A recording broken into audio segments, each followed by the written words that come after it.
Some stories didn't survive on letterhead, they survived in stone. They are invisible to those who seek decrees. They appear to those who accept to read scratches, wax, and shadows.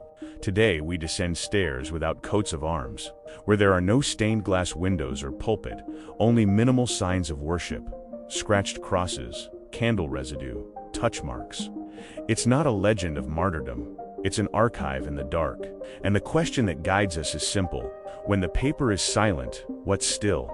After 1453, Mehmed II, 1432 to 1481, Ottoman Sultan, conqueror of Constantinople and reorganizer of the empire's administrative structures, inherited cities, cloisters, and customs. The imperial machine needed to classify, convert, and integrate. Part of the buildings and people linked to Christian communities were reused change of function, converted religious use displaced, or dispersed relocation under civil tutelage. The paper records buildings with precision. Lives appear as aggregated lines.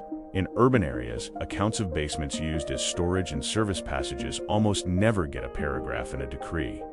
It is in these protocol gaps that what the paper doesn't tell sometimes survives. Small devotional traces. We will follow a clear current, document, mechanism, motive, consequence, and legacy. The document here is not only the central text, but the surrounding ecosystem, stamps and counterstamps, spine with circulation notes, marginal glosses, amendments, initialed or not, erasures and cuts. In books of decisions and provincial records, we see dispatches on goods and uses, converted temples, properties annexed to the farm, permissions and restrictions on cults, powers delegated to local officials. The language is technical and concise. It defines the destination of buildings and revenues. Regarding people, the aggregated formula prevails.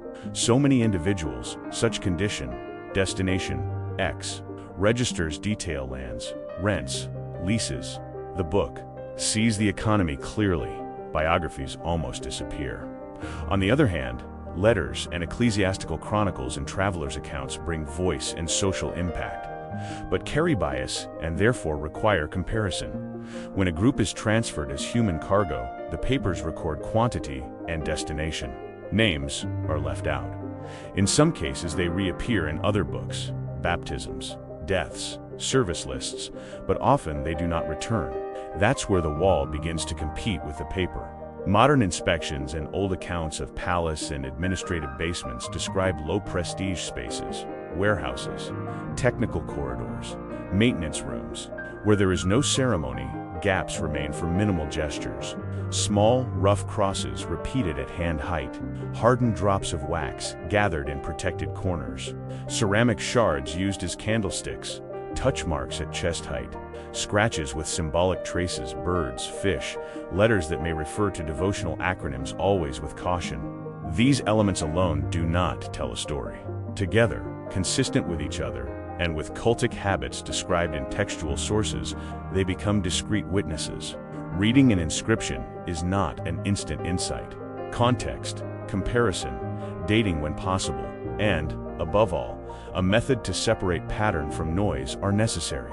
To avoid transforming desire into proof, we started with 4 criteria: convergence of signs, ritual gesture, plus wax, plus discrete position, spatial consistency, repetition, at equivalent points, temporal compatibility, materials and techniques of the period, and dialogue with sources when letters or chronicles mention discrete prayers in basements and the findings align. Applying these filters, we do not create a novel, we describe repeated behaviors. And repeated behaviors in a stable environment are routine, even if unregistered routine. With the document mapped, we enter the mechanism. The chain is public. A central decision classifies. The provincial office translates into orders. The local executor inventories, notifies, defines itinerary, chooses storage and lodging. The routine absorbs. The same order, applied by different executors, produces variations, some integrative, others more coercive. The legality of the objective does not explain the morality of the method. The archive covers the end. The community remembers the how. In transport and relocation, records appear by aggregates. Person X, condition Y, destination Z, administrative advantage, Speed, standardization, simple auditing. Human cost, diluted identity. What doesn't fit in the column? Fatigue, fear, faith, doesn't enter the book. The route defines the possible. Roads, guard posts, water points, shelters, escort changes are noted. Casualties, not always. The final destination is rarely the ceremonial center. It is usually the operational rear. Kitchens, laundries, workshops, gardens, infirmaries. The arrival slip confirms how many came. It doesn't say how they came. Where distance and climate weigh heavily, the journey itself functions as a sanction. The archive records received. Memory, when possible, it fixes the route. And it is in this friction that the stone speaks. Small marks on steps, creaks of wax in sheltered spots, crosses always in the same corner. Why does the machine prefer this slow, aggregated, and silent method? Because it offers governability, taxation, and public order with low noise. Long-term politics rewards. Stability. Measures that avoid immediate scandal reduce the cost of future repression. When a community stops ringing bells and displaying habits in public and begins to exist as a function service, guardianship, the symbolic friction falls. Open conflicts generate narratives. Administrative routines generate wear and tear without epic proportions. In the tax plan, what yields is the building and the rent. People become cost-benefit lines. Lines fit into the budget more icily than names. In the plan of order, visible identity markers tend to be replaced by tasks, shifts, and signatures. Routine occupies life and dilutes resistance. The handwriting remains clean. The execution can become opaque, smoothing out rough edges, shortening deadlines, imposing unwritten conditions. The consequences are divided between what remains inside and what remains outside the book. Inside, there is a robust trail of assets, what became what, who leases, who manages, and a diffuse trail of people, how, many, condition, fate. Future historical readings inherit the asymmetry. Buildings are reconstructed with relative ease. Lives, with difficulty. Outside the book, minimal gestures become material archives. Crosses, wax, touch marks. Oral memories appear in letters and chronicles, sometimes confirmed by physical findings. Nominal silence persists. Without names, later communities struggle for recognition and for the right to say these were the people.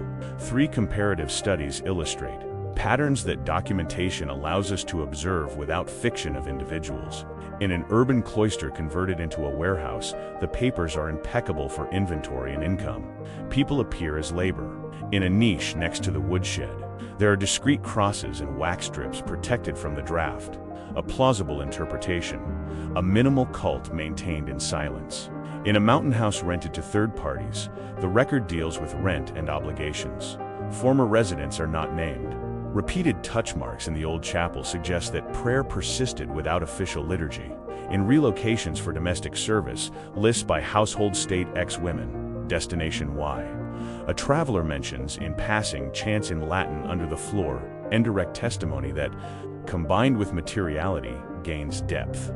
Where there are no marks, the absence also needs interpretation. Areas of transit and intense cleaning tend to erase signs. The emptiness there is expected. This picture calls for an ethics of reconstruction. Our commitment, not to romanticize suffering nor demonize entire groups, to distinguish between legality, what the order allows, and legitimacy, what the method causes, to separate proof, probability, and reconstruction. When the evidence is documentary, we say there is. When there is a convergence of traits, we say it's probable. When it's a plausible scene, we say it's a reconstruction. Where names are missing, we don't invent names. Where the archive is silent, we explain the silence. This transparency doesn't weaken the narrative. It is the narrative. With this, we can narrate, in a contained and signified way, the daily life that didn't make it onto paper. In service chambers, when traffic ceases, people whose names have been lost in the books repeat minimal gestures. A small cross, a cheap candle, a psalm by heart. The wall welcomes what protocol doesn't allow. There is no altar, no pulpit, no minutes-only persistence. No one writes a great miracle, someone writes, with a fingernail or a shard of pottery. a cross. And this cross, which is not in the index, will remain on the stone for decades, sometimes centuries. We arrive at the point where we can see the open machinery. On the document side, the writing that organizes decisions, registrations, general orders, records by aggregates. On the mechanism side, the thread that sews it together, classifying, registering, transporting, allocating, routinizing. On the motive side, the incentives of governance, taxation, and public order that push the low-noise strategy. And on the consequence side, the price, lost names, personal stories pushed out of the text, surviving in minimal gestures, crosses scratched, drops of wax, touch marks. It's not a tale of villains against saints. It's a portrait of a political technology that operates through forms and routine, converting open conflicts into procedures and accounting lines. The effect is civil. It avoids scandals. The cost is human. It erases subjects. When the archive doesn't give a name, the wall tries. What we learn from the hidden chapel is the tension between formal trace and human trace. The formal trace, what the state leaves, is robust for goods, revenues, and competencies. The human trace, what people leave, appears where it was least expected, in the texture of the stone, in the worn shine of a seal off a less swept corner of the hallway. If you're looking for heroes, you might not find them. If you accept discrete techniques of memento, you'll see what previously went unnoticed. Silence in the archives is not proof of non-existence. It's a given. The correct question changes. Not did this happen, but how would this be recorded if it had happened?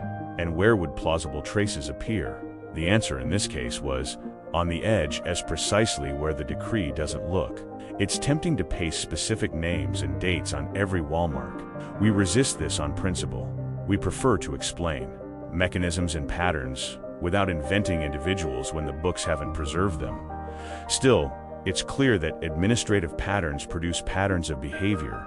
When temples become warehouses, when people are listed by condition and quantity, when service corridors replace chapels, the liturgy migrates from the public to the discrete, and the discrete, ironically, lasts longer. A shard of waxed pottery can cross regimes that decrees cannot. In the end, the lesson is twofold. Administrative truth is inseparable from the support that carries it: indexes, formulas, aggregates, and the ethics of the profession in writing, in execution, in archiving, is a technology of memory. Where culture rewards smooth, flawless pieces, justice unlearns to hesitate, and history is impoverished. Where culture accepts living margins and minimal traces, justice recovers auditability, and history gains depth. The document defines obedience. The vestige points to the minimal disobedience that obedience did not crush. Sometimes the most powerful history is not in the stamped minutes. It is in the risk that no one bothered to erase. A cross carved with a shard of pottery can do for a community what a decree never intended to continue.